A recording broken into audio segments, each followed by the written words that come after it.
Angkatan Darat mempunyai seorang legenda sniper yang diakui dunia. Peltu Purnawirawan Tatang Koswara adalah sniper atau penembak runduk terbaik di Indonesia.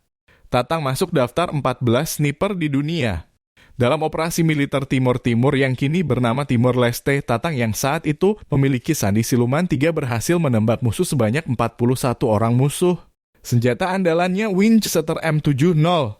Lelaki kelahiran 12 Desember 1946 di Cibaduyut, Bandung ini sebelum bertempur di Timor Timur berlatih sniper dan kursus anti-teror yang diselenggarakan oleh personil Green Berets di Batu Jajar, Bandung. Tatang pertama kali menembak mati target saat bertempur di Lautern. Salah satu misinya tempur Tatang yang menghasilkan kill hingga 41 orang adalah ketika menghadang pasukan Fretilin di kawasan Remexico pada tahun 1977 lalu. Pria yang mempunyai 4 orang anak ini membekali diri dengan senapan Winchester M70 peredam suara dan 50 butir peluru kaliber 7,62 mm. Sesuai doktrin pelatih Green Berets, setiap sniper yang bertugas perang diperintahkan membawa 50 peluru. Sebanyak 49 peluru untuk musuh, sedangkan 1 peluru yang tersisa untuk snipernya prajurit Kopassus Letnan Ginting yang pernah mengawal Tatang dalam pertempuran mengakui kehebatan pria asal Cibaduyut, Bandung ini. Ginting menyaksikan Tatang menembak kepala musuh dari jarak 300 hingga 600 meter. Kekaguman Ginting kemampuan menembak Tatang dilaporkan kepada Kolonel Edi Sudrajat yang saat itu menjabat dan Satgasus. Tatang sengaja menciptakan sepatu dengan alas terbalik. Tujuannya untuk mengelabui pasukan musuh yang berpatroli. Kebetulan keluarga besar Tatang perajin sepatu di Cibaduyut. Berkat pemahaman pembuatan sepatu, alas terbalik buatan Tatang bisa digunakan dengan nyaman.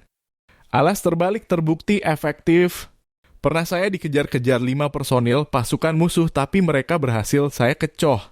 Saya cukup melompat dan bersembunyi di semak sementara para pengejar saya berlari-lari menuju arah yang berlawanan, kata Tatang. Selain itu, Tatang juga mahir melacak jejak. Khusus korban yang ditembak di kepala biasanya darah yang berceceran di tanah ada campuran warna putih karena berasal dari cairan otak. Sedangkan jika darah berwarna merah dan jumlahnya banyak biasanya korban terkena tembakan di bagian dada. Tatang Koswara wafat pada 3 Maret 2015 pukul 19.30 karena serangan jantung. Dia sempat dilarikan ke RS Medistra Jakarta namun nyawanya tak tertolong. Kisahnya dimulai pada 1967, kala itu Tatang Koswara dimintai tolong oleh sang ibu untuk mengantar adiknya mendaftar anggota TNI AD. Ia pun melakukannya saat sudah tiba di tempat pendaftaran. Tatang Koswara bertemu dengan sejumlah perwira Dandim di Banten yang mengenalnya. Para perwira itu pun bertanya kepada Tatang mengapa ia tak ikut mendaftar.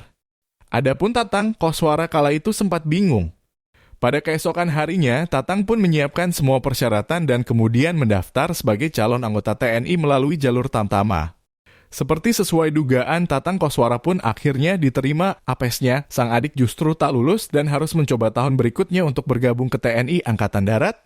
Pada 1974 hingga 1975, Tatang bersama 7 rekannya terpilih masuk program Mobile Training TEAMS yang dipimpin pelatih dari Green Berets Amerika Serikat, Kapten John Wai. Prajurit Green Beret atau dikenal dengan prajurit baret hijau merupakan unit tempur yang siap untuk segala jenis peperangan inkonvensional dan misi-misi rahasia. Tahun itu, Indonesia belum memiliki anti-teror dan sniper. Muncullah ide dari perwira TNI untuk melatih jagoan tembak dari 4 kesatuan, yakni Kopassus, Marinir Paskhas, dan Brimob. Namun sebagai langkah awal, akhirnya hanya diikuti TNI Angkatan Darat katanya. Dalam praktiknya, Kopassus kesulitan memenuhi kuota yang ada. Setelah seleksi fisik dan kemampuan dari kebutuhan 60 orang, Kopassus hanya mampu memenuhi 50 kursi. Adapun Tatang Koswara dan 7 temannya pun dilibatkan menjadi peserta. Dia dan 59 anggota TNI AD dilatih Kapten John Wai. Dan akhirnya Tatang menjadi penembak runduk terbaik dunia. Bravo Tentara Nasional Indonesia.